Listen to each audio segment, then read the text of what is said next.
मित्रों नमस्कार। जनमत हरियाणा में आपका स्वागत है। मैं हूं कमलकांत। साथियों, आपसे एक निवेदन है कि हमारे चैनल को सब्सक्राइब कीजिए, हमारे ये वीडियोस को पसंद कीजिए, नोटिफिकेशन की बेल दबाइए ताकि हमारी हर वीडियो की जानकारी आपके पास पहुंचे। जैसा कि हम समझ पा रहे हैं कि आप हमारी वीडियोस को पसंद कर रहे हैं। मैं एक बात जोर डाल के कहना चाहूँगा, हम निष्पक्ष हैं। हरियाणा की जितनी भी पार्टीज हैं, 5 पार्टीज हैं, और देश की जितनी भी पार्टीज हैं, हम सबकी खबरें दिखाते हैं और किसी की खबर के साथ भेदभाव नहीं करते हैं, सच के साथ खड़ा रहने की कोशिश करते हैं। तो निष्पक्ष पत्रकारिता को बढ़ाने के लिए अपनी मित्र मंडली में हमारे चैनल को बढ़ाइए।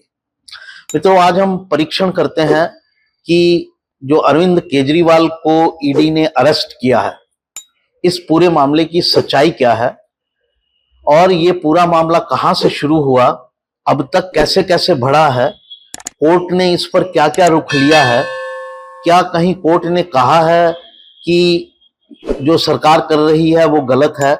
तमाम जानकारी आपको देते हैं इस मामले की शुरुआत से। साथियों, ये मामला 2021-2022 का है, जब दिल्ली की सरकार ने एक नई एक्साइज पॉलिसी घोषित की। एक्साइज पॉलिसी को हिंदी में कहा जाए तो शराब नीति, यानी कि शराब के कंजम्पशन के ऊपर, शराब पीने के ऊपर, शराब की डिस्ट्रीब्यूशन के ऊपर, शराब कैसे बेची जाए, किस दाम पर बेची जाए, कैसे ली जाए, इस पूरे पॉलिसी बनाई जाती है। उसको इंग्लिश में एक्साइज पॉलिसी कहते हैं और हिंदी में आम समझ के लिए शराब पॉलिसी कहते हैं।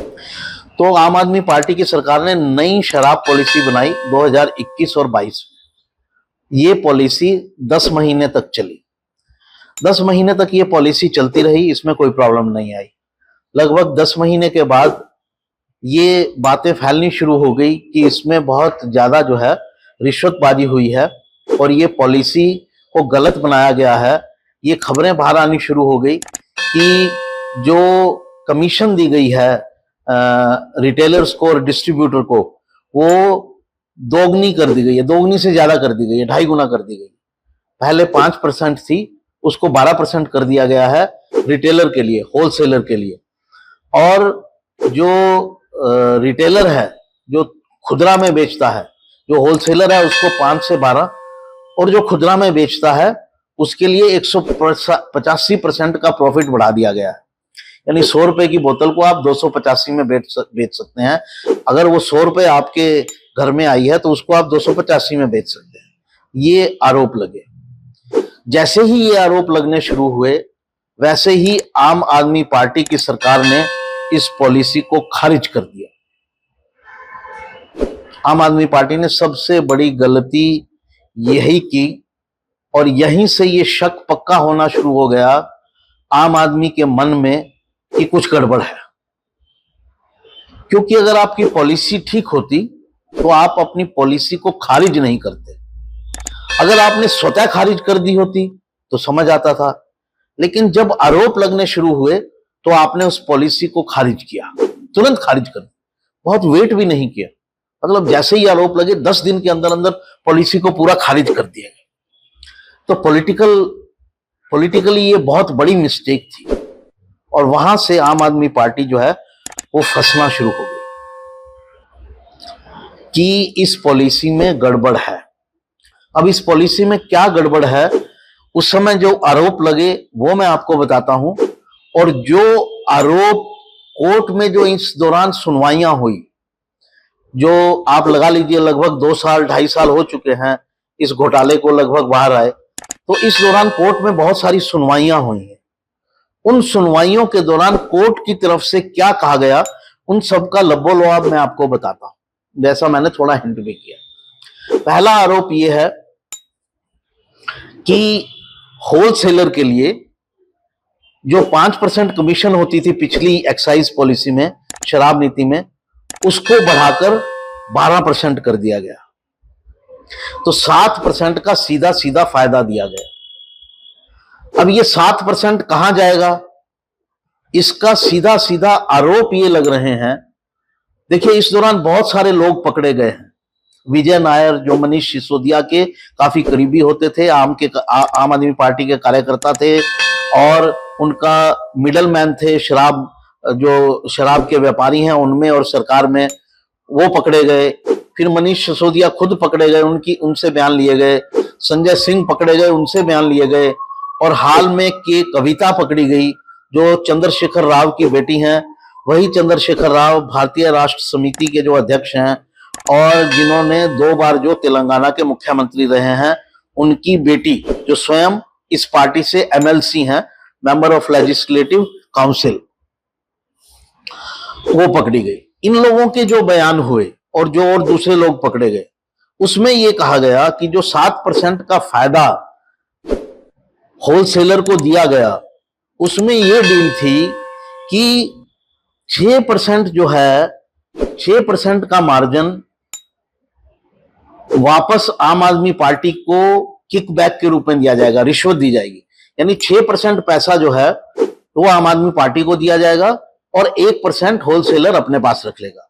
यानी होलसेलर का प्रॉफिट 5 से बढ़कर 6% हो गया और 6% जो और बचा उसको, क्योंकि 12% टोटल किया गया था, वो 6% जो है वो केजरीवाल की पार्टी आम आदमी पार्टी को दिया जाएगा। ऐसा कोर्ट ने भी बार बार मेंशन किया है अपनी सुनवाइयों के दौरान। तो अब ये दूसरी चीज ये जो हुई वो ये हुई कि रिटेलर को सुविधा दी गई, ठीक है। इसके बाद सबसे पहले पकड़ा गया मनीष सिसोदिया को। जब कुछ बिचौलियों को पकड़ा गया, जैसे विजय नायर और वो सरकारी गवाह हो जाते हैं। जब आप फंस जाते हैं तो आप कम से कम सजा पाने के लिए सरकारी गवाह बनने की कोशिश करते हैं। तो काफी लोग इसमें सरकारी गवाह हो गए। सरकारी गवाह आपको तब बनाया जाता है जब आप जो जांच एजेंसी है वो ये कहे कि इस व्यक्ति के पास बहुत सारी जानकारी है और ये जो हमें जानकारी देगा उससे हमारी जो जांच पड़ताल है उसमें मदद मिलेगी। तो ऐसे लोगों को सरकारी गवाह बनाया जाता है। तो सरकारी गवाह बनाया गया उनको। तो जो सरकारी गवाह बने, उन्होंने बहुत सारे खुलासे जो है वो CBI और ED के सामने कर दिए कि ऐसे ऐसे ये बातें हुई, ये चीजें तय हुई, ये पैसा दिया गया। तो ये सारी बातें वहां हुई। ये लेकर जो है एजेंसीज ने मनीष सिसोदिया को गिरफ्तार किया। जब मनीष सिसोदिया गिरफ्तार किए गए तो उसके ये पाया गया कि उन्होंने अपने 8-10 फोन्स जो हैं वो डिस्ट्रॉय कर दिए। तो ये क्यों डिस्ट्रॉय किए, सिम्स को क्यों डिस्ट्रॉय किया, ये भी एक प्रूफ हो जाता है। कैसे हो जाता है? क्योंकि आपको मालूम है आजकल सब बातें मोबाइल फोन पर होती है। जब मोबाइल फोन पर होती हैं तो आप फोन में से कितना उनको उड़ा लीजिए, वो अपना ट्रेल कहीं ना कहीं छोड़ जाती है। या एजेंसी के पास जिसका सिम है आपके पास, उसके माध्यम से या फोन के माध्यम से वो सारी हिस्ट्री को आप पुलिस जो है और जांच जो है, फोरेंसिक टीम्स जो है, वो उनको रिट्रैक्ट कर सकती है। तो वो रिट्रैक्ट ना कर पाए, उनको पकड़ ना पाए कि मेरी किस किस से बात हुई, इसलिए मनीष सिसोदिया इन फोन्स को डिस्ट्रॉय कर रहे थे, सिम्स को डिस्ट्रॉय कर रहे थे, आए दिन नए सिम ले रहे थे, नए फोन ले रहे थे। ऐसा आरोप उनके ऊपर बनता है। अगर कोई व्यक्ति ऐसा कर रहा है तो ऐसा आरोप उसके ऊपर बनता है। अब मनीष सिसोदिया कई बार कोशिश कर चुके हैं कि उनको बेल मिल जाए, लेकिन जब भी कोर्ट के पास जाते हैं उनको आज तक बेल नहीं मिली है। उनको पिछले साल मार्च के आसपास पकड़ा गया था, जहां तक मेरी याददाश्त कहती है, 2023 में, लेकिन आज तक उनको बेल नहीं मिली है। अभी हाल फिलहाल में उन्होंने क्यूरेटिव पिटीशन डाली थी सुप्रीम कोर्ट के अंदर और सुप्रीम कोर्ट ने उसको भी रिजेक्ट कर दिया। क्यूरेटिव पिटीशन मतलब जो आपने आदेश दिया था पीछे वो सही नहीं है, और हर व्यक्ति के पास ये ऑप्शन होता है कि उसको क्यूरेटिव पिटीशन डालने का ऑप्शन होता है। वो मनीष सिसोदिया ने डाली, उसमें भी उनको कोई राहत नहीं।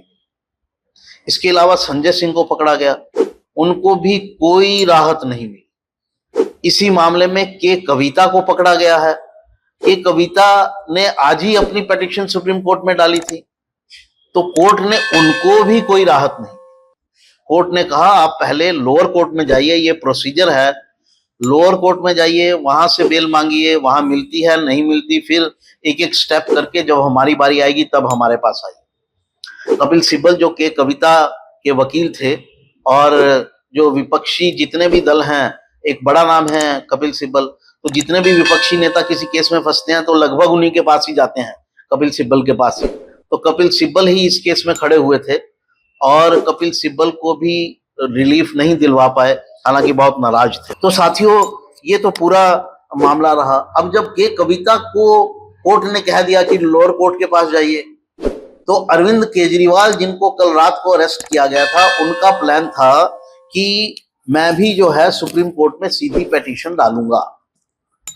तो वो पिटीशन जब के कविता का हाल देखा तो उन्होंने भी डालने से अब पीछे हट गए हैं कि सुप्रीम कोर्ट में जाने का कोई फायदा नहीं है। वहां अगर पिटीशन रिजेक्ट हो गई तो पब्लिक में भी मैसेज जाएगा, भाई जब सुप्रीम कोर्ट आपको रिलीफ नहीं दे रहा तो हम कैसे माने। साथियों, आम जनता के पास ये देखने का मामला एक ही होता है कि जो व्यक्ति पकड़ा गया है वो सही पकड़ा गया है क्या, या सरकार ज्यादती कर रही है। इसमें इतने लीगल पचड़े होते हैं कि आम आदमी इसको समझ नहीं सकता है। आम आदमी के पास समझने का एक ही तरीका है कि कोर्ट इस पे क्या कह रहा है, खास तौर से हाई कोर्ट और सुप्रीम कोर्ट।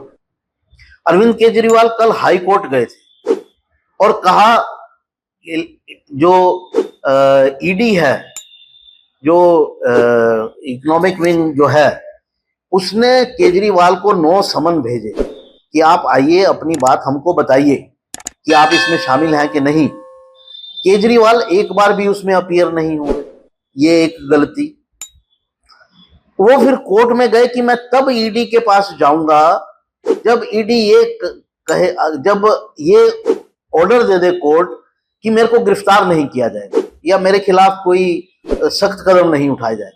तो ये मामला कोर्ट में आया, कोर्ट ने इस पर सुनवाई की। तो ईडी ने कहा कि साहब हमारी आप फाइल देख लीजिए, तब आप इस पर डिसीजन लीजिए। तो जो फाइल है उनको उनके अलग कमरे में दिखाई गई, कोर्ट रूम में नहीं दिखाई गई, और 2 जज बैठे और 2 जज ने बैठकर वहां उस फाइल को स्टडी किया और फिर आकर बोला कि ऐसा कोई रिलीफ अरविंद केजरीवाल को नहीं दिया जा सकता। यानी कोर्ट प्राइमा फेसिया, यानी प्रथम दृष्टि में, पहली नजर में कोर्ट को लगा कि इसमें केजरीवाल दोषी है। जब ये फैसला हो गया कोर्ट का तो ईडी केजरीवाल के घर गई, उनसे पूछताछ की, क्योंकि वो तो आ नहीं रहे थे, और उनको गिरफ्तार कर लिया। गिरफ्तार करने के बाद सुप्रीम कोर्ट में जाने का, जैसे मैंने आपको पहले बताया, मंशा थी केजरीवाल की, और वो नहीं गए। तो साथियों, मोटे तौर पर पूरा किस्सा ये है। अब उनको गिरफ्तार कर लिया गया है और बहुत सारे और लोग भी गिरफ्तार हैं और उनमें से किसी को कोई रिलीफ नहीं मिल रहा है। तो ऐसा लगता है कि इस केस में अरविंद केजरीवाल को भी रिलीफ मिलने की कोई उम्मीद नहीं है। तो मित्रों, अब बड़ा सवाल ये उठ रहा है कि अरविंद केजरीवाल जेल में हैं। इसमें एक चीज की हम चर्चा और कर लेते हैं कि आम आदमी पार्टी का इस मामले में डिफेंस क्या है।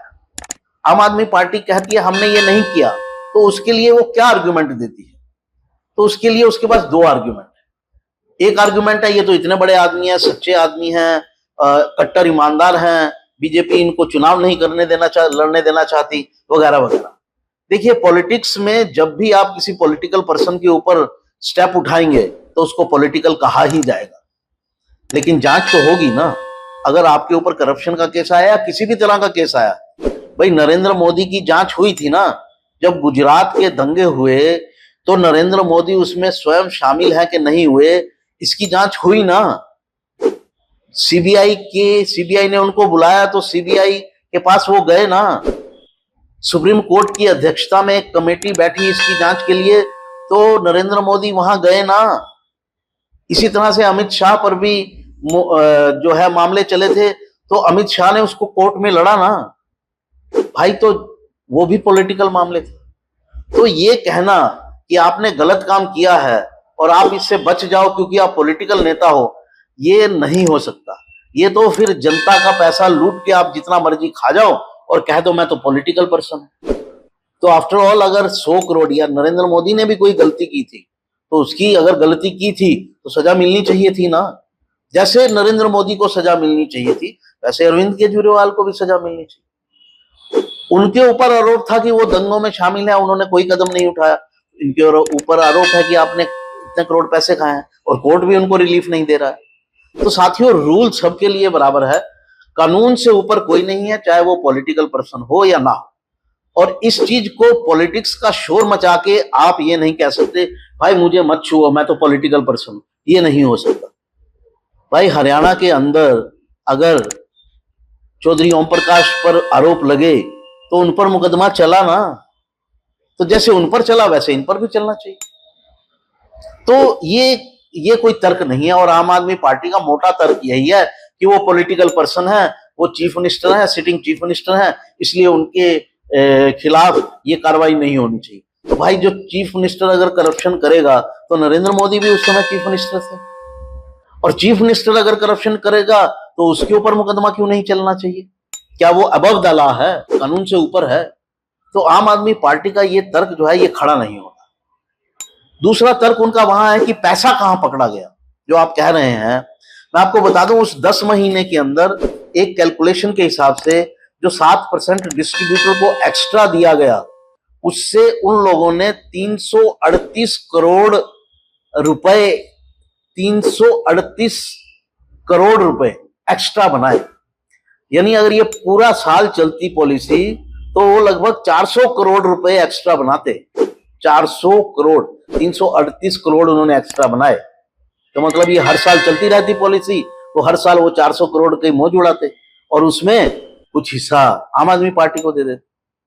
तो आम आदमी पार्टी का ये कहना कि पैसे की ट्रेल कहां है, हमारे पास पैसा कहां आया, भाई आपके पास पैसे का भी, इसका भी आंसर है। आम आदमी पार्टी पर आरोप लगे थे कि आपने गोवा में उस पैसे को यूज किया। तो आंसर ये है कि आपने कैश मनी ली जितनी भी आपको चाहिए थी चुनाव लड़ने के लिए, और चुनाव में स्पेंड कर दी। समझ रहे हैं ना? तो चुनाव में स्पेंड कर ली तो आपके पास पैसा पॉकेट में या बैंक में थोड़ी आएगा, बैंक अकाउंट में, या आपके घर से थोड़ी मिलेगा। आपने वहीं से वहीं डायरेक्ट पैसा मंगवाया, वहां खर्च कर दिया, खेल खत्म। बाद में अगला इलेक्शन होता तो आप वहां से पैसा मंगवाते, उसको खर्च कर देते, खेल खत्म। तो या और भी तरीके होते हैं, आपने किसी के पास रख दिया, आपने डिस्ट्रीब्यूटर के पास ही रख दिया, बोला मुझे जब चाहिए होगा मैं ले लूंगा, लेकिन पैसा तो आपने कहीं पर रख दिया ना। आपके अकाउंट में तो वो पैसा खड़ा हो गया ना, इन द सेंस कि आपकी पॉकेट में तो वो पैसा है ना। मुझे मालूम है आज मेरी पॉकेट में इतना पैसा है, मैं जब चाहूंगा उस आदमी से मंगवा लूं। तो दोनों ही जो तर्क हैं आम आदमी पार्टी के, वो कहीं स्टैंड नहीं करते हैं। आम आदमी पार्टी को इसको कोर्ट में ही लड़ना होगा। और जहां तक ये बात कही जा रही है आम आदमी पार्टी के द्वारा कि जेल से ही सरकार चलाएंगे, तो आप शुचिता के आधार पर खड़ी हुई एक पार्टी है। आपने पब्लिक को ये वादा किया है कि हम सच्ची और सुची गवर्नमेंट लेकर आएंगे। अभी तक आपके काम उस तरफ नहीं है। आपके 3-3, 4-4 मिनिस्टर्स जेल में जा चुके हैं, जिनको बेल तक नहीं मिल रही है। बेल कब नहीं मिलती? जब आपके ऊपर मोटे तौर पर आरोप सीधा सीधा फिट हो रहा हो कि हाँ भाई ये तो दिख रहा है, यहाँ इस अकाउंट में पैसा है, ये पैसा है, ये जमीन खरीदी है इस आदमी ने, ये किया है, और आप उसके बाद सच्ची और सच्ची गवर्नमेंट की बात कर रहे हैं। कौन आप पर विश्वास करे? तो साथियों, आम आदमी पार्टी का ये पूरा खाका जो इंसिडेंट चल रहा है, वो मैंने आपको समझाने की, आपको बताने की, अपनी तरफ से उसको क्लियर करने की कोशिश की। बहुत लोगों को नहीं मालूम होता है कि हिस्ट्री क्या है इस पूरे केस की। तो ये उसकी पूरी की पूरी जो है वो जमीन है, ये पूरा का पूरा खाका है। अब मुझे लगता है कि आम आदमी पार्टी को ये लड़ाई जो है वो कोर्ट में लड़नी चाहिए, और कोर्ट से साफ होकर अपने ऊपर से ये दाग हटाना चाहिए अगर आपने कोई गलत काम नहीं किया है तो। और जेल में बैठकर सरकार चलाने की बात सोचनी भी नहीं है। आप भारतीय राजनीति में एक गलत तस्वीर पेश करेंगे, एक गलत इंसिडेंट, एक गलत जो है वो एक नजीर रखेंगे अगर आपने ऐसा किया। आप मुख्यमंत्री के पद से इस्तीफा दीजिए, कोर्ट से अपने आप को क्लियर कीजिए, जल्द से जल्द क्लियर कीजिए। आप जल्दी की एप्लीकेशन लगा सकते हैं। आजकल नेताओं के लिए विशेष कोर्ट बनी हुई है, वहां जाकर आप जल्दी से जल्दी अपनी मुक्ति पा सकते हैं। लाल कृष्ण आडवाणी पर भी आरोप लगे थे करप्शन के, उन्होंने इस्तीफा दे दिया था, एमपी थे। कहा तब तक संसद में नहीं आऊंगा जब तक नाम क्लियर नहीं कर लूंगा। नाम क्लियर करने के बाद वो संसद में आए। ऐसी भी नजीर है देश में, तो गलत नजीर पेश मत कीजिए और अच्छी नजीर के जरिए ही एक अच्छा नेता बनने की कोशिश कीजिए। आपसे ऐसी अपेक्षा की जाती है। साथियों, इस चरण में इतना ही। आपको साथ किसी नई खबर के साथ हाजिर होऊंगा कुछ नई बात करने के लिए। एक बार फिर आपसे निवेदन, सब्सक्राइब कीजिए। आपके सब्सक्रिप्शन से हमारा हौसला बढ़ता है। लाइक कीजिए और अगर आप इस खबर को ज्यादा से ज्यादा लोगों तक फैलाना चाहते हैं तो अपनी मित्र मंडली में इसे प्रसारित कीजिए। नमस्कार, धन्यवाद।